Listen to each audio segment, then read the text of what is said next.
Oi, gente, estou aqui para mostrar para vocês como é que eu me preparo para começar uma turnê. Que roupa que eu uso, como é que eu deixo o meu cabelo, se eu faço a barba, se eu deixo a barba por fazer.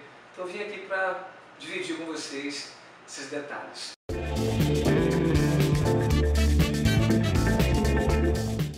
A partir da semana que vem eu começo uma temporada de shows aí pelo Brasil e cada lugar merece um detalhe diferente.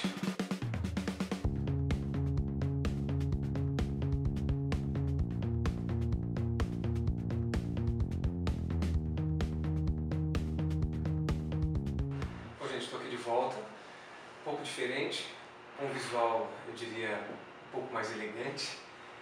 Na verdade, eu acho esse visual aqui muito elegante.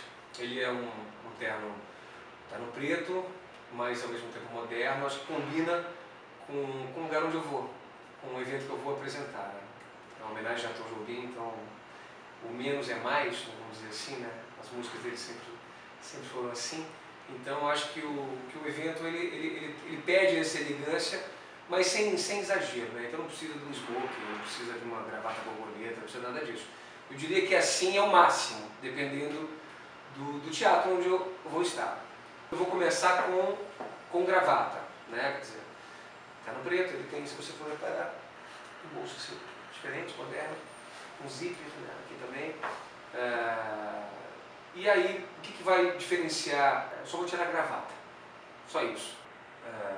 Abriu o botão da camisa, abri o paletó e fiquei um pouco mais descontraído, despojado, mas continuando na mesma elegância, né? Acredito eu. Basicamente é isso.